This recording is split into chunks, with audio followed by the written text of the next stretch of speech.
Hello সবাইকে, অঙ্কিতাস ইউটোপিয়ার প্রথম একটি ব্লগে তোমাদের সবাইকে ওয়েলকাম ব্যাক। আসলে আজকে আমি যাচ্ছি বাড়ি, তো কি জন্য যাচ্ছি সেটা অবশ্যই তোমরা নেক্সট ভিডিওতে অবশ্যই দেখতে পাবে। কিন্তু এখন আসলে রওনা দিব, কারণ আমার বাস আছে 9টার সময়। তো তাই চলো বেরোই এবার। এই যে দেখতেই পাচ্ছ ব্যাগপত্র সব গোছানো হয়ে গেছে, বেডটাকেও একটু মুড়িয়ে রেখেছি যাতে ধুলো না পড়ে। তো ওটাই আর কি। চলো তাহলে এবার ব্যাগ নিয়ে বেরোই পড়ি, রুমটাকে একটু 7 দিনের জন্য টাটা বলে। তো উঠে পড়েছি এবার অটোতে। আমি আসলে বাসটা ধরবো মধ্যমগ্রাম থেকে।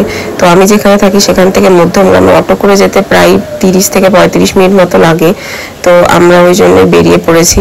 আর আমার সাথে গেছিল জয়দীপ, কারণ আগিয়ে দেওয়ার জন্য। আর রাত্রেবেলা এখনকার পরিবেশ এমনিতেই ভালো না, কলকাতার অবস্থা যা প্রচন্ডই খারাপ, তো ভয়ই লাগে একটু একা একা বেরোতে। তো যাই হোক, অনেকক্ষণ দাঁড়ানোর পর এই যে আমার বাস আসছে, আর এই অনেকক্ষণ ধরে দাঁড়িয়ে পা ব্যথা করার পর যখন বাসটাকে দেখতে পাই কি যে ভালো লাগে কি বলবো আর। তো উঠে পড়েছি বাসে, আর তখন একটু অন্ধকার ছিল, কোনো মতে উঠে পড়েছিলাম আপার সিটে। তোমাদেরকে পরে আমি দেখাচ্ছি।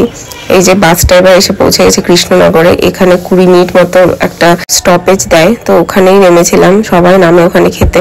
তো তারপরে এই যে আমার সিটটা দেখো বেশ ভালোই ছিল, কমফোর্টেবলি গেছিলাম। তারপর পৌঁছে গেছি 5:30 নাগাদ, নামিয়ে দিয়েছে। আর এই ডান পাশে যে আমার স্কুলটা যাচ্ছে, এটাতে আমি 11 আর 12 পড়েছিলাম।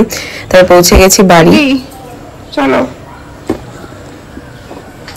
আর বাড়ি আসতে এদেরই বেশি ওয়েলকামটা আমি পাই, কারণ বাকি সবাই ঘুমোয়। আর এরা একটা কেউ আসলে বা সকাল সকাল তোমার এদিকে বিড়াল পুষে থাকো তাহলে জানবে যে সকাল সকাল উঠলে এরা সবাই একদম পায়ের কাছে চলে আসে। ভালো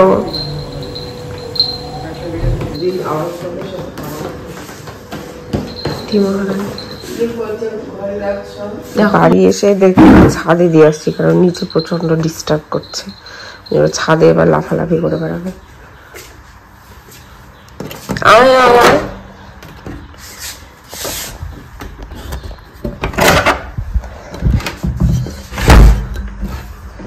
আয় আয় আয় আয় আয় আয়।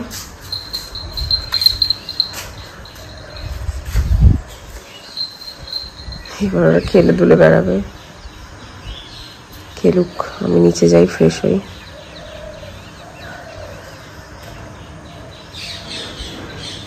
কি বাবা বাঘু। তো নিচে এসে আমি তারপরে একটু ঘুমিয়ে পড়েছিলাম। তো উঠে চাটা খেয়ে দিয়ে মা বললো একটু তাল ঘুষে দিতে। তো আমি তারপরে সেই তালগুলোই ঘুষছিলাম। ছোটবেলায় এটা আমার ডিউটি ছিল, যাই হোক এখন তো থাকা হয় না, তাই ঘুষিও না। তো এতগুলো তাল বের করেছি ঘুষে। তো তারপরে এগুলো দিয়ে বড়া করবো।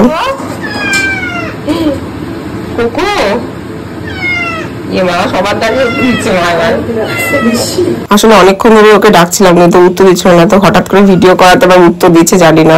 আর এই যে আমাদের মহারানী ভিক্টোরিয়া সবসময় এখানেই বসে থাকে চেয়ার দখল করে। মানে ভাবছি তালের বড়া, আর ওদিকে মা রান্না করছে। কিরে তুই কি করছিস এখানে? এই যে মাংস না কি টেস্ট করতে চলে এসেছে, মাছ ভাজাও নিয়েছে সাথে। এদিকে মা রান্না করছে। লাঞ্চে ছিল ডাল ভাত, কচুর বই ভাজা, ছোট মাছের তরকারি, আর সব থেকে আমার ফেভারিট কাঁকড়া, আর সব থেকে ভালো যেটা সেটা হলো মাটন। ছাদে কাপড় মেলতে এসে বেশ ভালোই হলো। দেখছি দিদিভাইয়ের ফলের গাছগুলোতে বেশ ভালোই ফল ধরেছে। এগুলো আগে ওই পরিচর্যা করতো, ওই যে পেছনে ঘুরে বেড়াচ্ছে ওই গাছগুলো সারাদিন দেখভাল করে, কিন্তু এখন ও আর এখানে থাকতে পারে না। তো তাই জন্য গাছগুলোর দেখভাল সব মাই করে। তো চলো দেখাচ্ছি তোমাদের কত সুন্দর সুন্দর ফল এসেছে। যেখানে অনেকগুলো বেশ সবেদা ধরেছে, তো সবেদাগুলো দেখে তো আমার মনটা ভালো গেল। এখানে সব ফুল আছে এক গাদা, তো অনেক বেশ ভালো লাগছে। অনেকগুলো ফল হয়েছে। যে এখানে ড্রাগন গাছের এই একটা ফুল, আর এই এখানে আর একটা ফুল, এই দুটো থেকে আবার ফল হবে। আবার অনেকগুলো ফুলের কুড়ি এসেছে এখানে, দিদিভাই বলছিল। তো এর আগেও 6-7টা ফল হয়েছে আমাদের এই গাছ থেকে, আবার এগুলো ফল হবে। কি বলছিস? গোলাপের বীজ, এটা দেখেছিস? এই দেখুন আমার দিদিভাই দেখাচ্ছে, এটা গোলাপের বীজ। তো আপনারাও দেখুন। আসলে অনেকে আপনারা হয়তো দেখেছেন, বাট আমি তো দেখিনি। আসলে আমি গাছ নিয়ে তেমনি পরিচর্যা করি না।